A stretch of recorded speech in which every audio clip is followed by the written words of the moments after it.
My name's Thomas.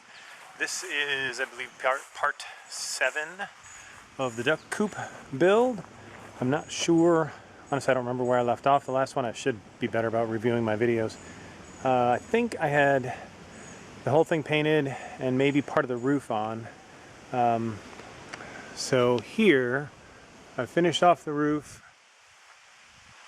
I still have some tidying up to do, but it's on. I've put the hardware cloth, the 1/2-inch hardware cloth, on 3 of the openings. So that went fairly quickly.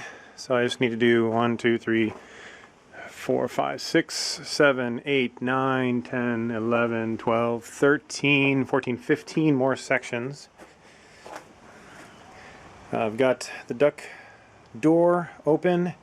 And what I did is, I think I'd mentioned that I was going to put some kind of flooring in to water seal the floor, but what I did instead is I used a roofing cement, and I'll show you what it is. I got it at Lowe's. This is the stuff that I got. It's called Blackjack Rubber Coat number 57. It's a rubberized, waterproof coating for roofs and foundations.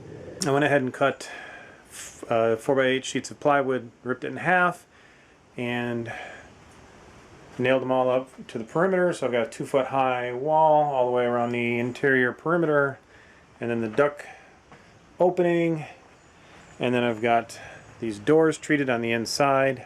I also have the doors mounted, by the way. I screwed up and made the tolerances too close. I may rebuild one of these doors because it annoys the hell out of me.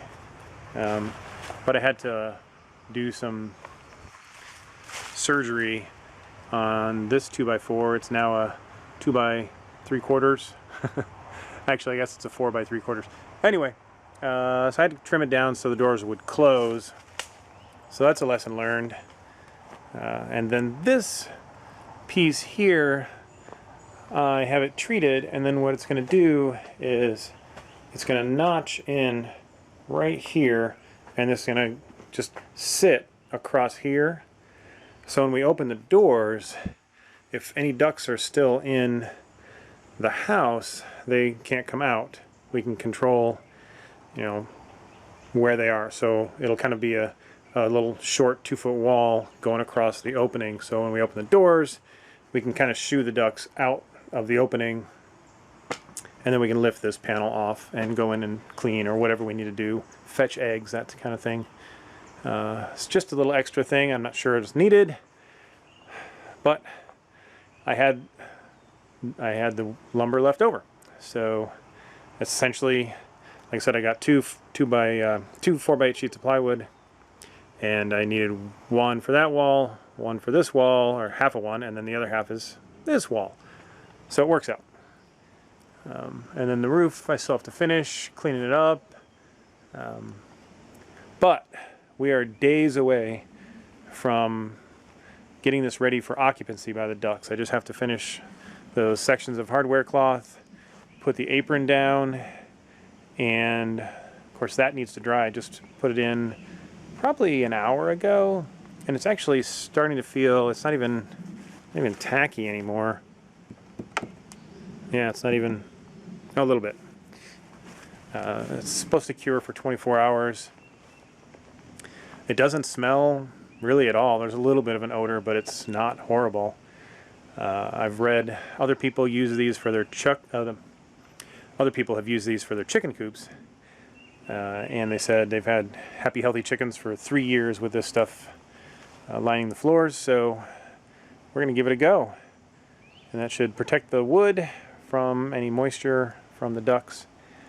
So we are days away. Today is Sunday. I'm hoping Monday after work to be able to finish all the hardware cloth and the predator apron, and then we'll probably move the ducks in Tuesday. So I'll do a video on that. Just a reminder, this is phase 1. Phase 2 is going to have the run extended out 24 feet. Phase 3 is going to have a 35 essentially a 35-foot run because I'm using that board that's existing, and it's 35.5-ish feet. So that's going to extend out to there. I'm going to put rafters in all along to give stability, because these sidewalls, you know, they need the roof rafters to tie everything together. But I'm not going to put roofing on it. I'm just going to put hardware cloth across the whole thing. And then I have this rain barrel over here that is going to be a rain, you know, catch system. I'm going to put gutters here and have them feed into this barrel, and then the barrel is probably going to sit over here and then just run water lines down here and then maybe around the corner. Obviously for phase one I may or may not do this, but if I do it for phase one, I obviously have to have the water run into the actual run that they're using. So we'll see what I do with that. In the short term, they're just going to have the water and food things that hang. That's about it. I think that's all I've got for this update. Thanks for tuning in. Feel free to, you know, leave a comment if you have any suggestions. If you want to tell me how stupid this X thing that I did was, or say, wow, that's brilliant. I prefer the brilliant comments over the that was stupid, but the that was stupid comments are the ones that help me learn, so don't be afraid. But I believe we're going to be predator proof and ready to go here in the coming days. So stay tuned. And thanks for tuning in. I'll catch you later.